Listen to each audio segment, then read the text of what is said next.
you find yourself struggling in your midlife journey, could be around stuff that's related to your career, your job. Maybe it's relationships. Maybe it's just a general malaise, something, you're not feeling fulfilled. You're not feeling content. I can relate. I started to do this work because I saw in many men, this is a pattern. And then when I started to do the research, I found out how significant it is that men in midlife face the most depression that any other group of men do. They also have high rates of suicide. Now, this is unacceptable to me. And I think part of the issue around this is that we need to have more tools and resources available to help guys, first, identify what's going on, and second, have spaces in which to have these communications, to have these discussions, and to move things forward. I know for me in my late 40s and 50s, when I was going through some of those challenges, I was in a job that I didn't like. It felt like it was eating away at my soul, and I wasn't sure what to do. Although I did have this other passion in my life, which was yoga, and it was actually saving me because I could get into that space and do that work that really helped me from being totally consumed by the negativity that I was experiencing in my work. And I know that a lot of you are going through similar experiences where you're just not feeling satisfied, and maybe you don't have a release or an outlet like I did with yoga. So what I decided to do was to figure out my end game. I knew that I needed to finish my work in terms of sticking it out to get to that final stage where I could access my pension. I was locked in. I felt that sort of cage thing. And so I made an agreement with myself. You'll stick it out for those last few years. You'll get to that point. But in the interim, you're going to build this yoga thing, and you're going to figure out how to make it the next part of your journey. And so I decided what that was going to look like. And I knew it was ultimately going to be converting those beautiful teachings into coaching and helping to work with midlife men in their journeys, using a bunch of tools that they wouldn't get from other coaches who were looking at careers in isolation or relationships in isolation. And I knew I could do a much better job at that and a more of a holistic approach to it, frankly. And that's what I did. And so like I said, I reverse engineered that, figured it out, and that's what ended up happening. But I had mentors and coaches to work with. So I knew where I was going, and I leaned into their support to get me to that next stage. If I were to be sitting across from you right now, I'd be looking at asking you some things about what are the most fascinating things for you right now in your life. What tends to happen with us is we forget how to dream. We kind of get locked into patterns of being, perception, thinking, and believing, and we kind of forget how to dream. So I would sit across from you and say, what would an ideal life look like for you in the next 6 months to a year? And you might not know because that's not something you've been thinking about. Or maybe you do have some fantasy, but you keep it up in that realm of the impossible. Well, let's bring it down. Let's actually dare to dream large.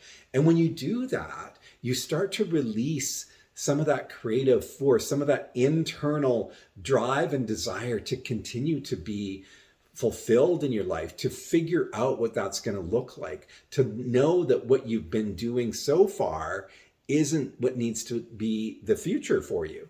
So that's what I would do. And I would invite you to maybe consider that for yourself. One of the things that we need to be focusing on here is purpose, because when you feel purpose in your life, then the fulfillment is just going to be there. It's going to naturally flow from a sense of purpose.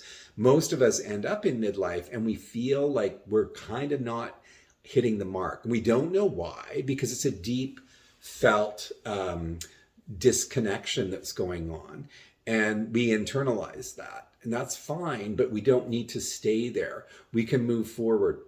And so when you start understanding purpose and fulfillment and how essential they are to the path forward, then you can start to maybe look at things a little bit differently. What I always recommend is not using the tools from the past, right? And the conventional tools here might look like career coaching, they might look like therapy, right? And there's nothing wrong with therapy, but that may not be the fix for what's going on here and now. It needs to be a deeper dive into this sense of who am I? What is my life purpose? Why am I here? Connecting more on that soul level, I would argue, which may sound a little bit woo-woo, but man, when you do that work and you have the right guide to take you there, it will open doors that you didn't even know were in front of you. It's so, so, so powerful. So, for example, and this may resonate with some of you, men, I worked with a client who was previously in a C-suite job. There was a reorganization at his firm, and he didn't like the tone of the new administration. And so he took a buyout. When he discovered me through some of my online posts, we had a conversation and we decided to work together. What we uncovered in those first few weeks of working together was that some of the stuff that really lit him up in his career was when he was working with his team, when he was bringing them up, when he was helping them to shine, up leveling their skill sets, up leveling their mindsets, all of those things. And he realized that coaching was something that really, really resonated with him.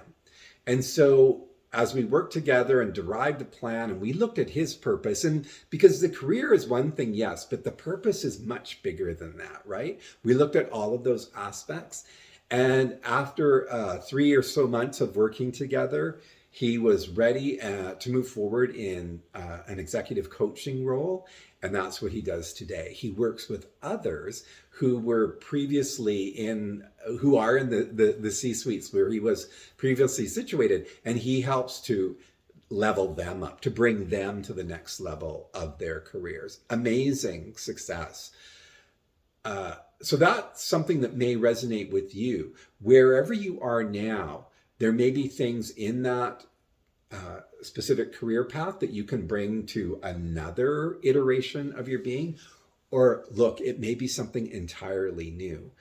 But the point is, if you are stuck and feeling that lack of fulfillment, I want to give you something to do over the next little while. And it is pause. I want you to take some time to yourself. I would love for you to just begin a bit of a journaling practice, reflecting a little bit on what's going well, maybe what's not going so well, and do a little bit of that dreaming, do a little bit of that future pacing, do a little bit of that, who can I become? And I dare you to dream big, because when we think small, we end up small. If we think big, even though that may be scary, how can I ever get there? Well, that's where you rely on people like me, when you rely on coaches to help you get through those limiting beliefs that will sometimes keep us trapped, keep us caged, and keep us stuck. We don't need any more of that. We want you to move forward. We want you to connect to your purpose and to be the next and best version of yourself. So I hope you found something in my little share here useful. I look forward to connecting with you again. You can always reach out and we can have a conversation about this very thing with a clarity call. The link is below. I would love to hear from you. So we'll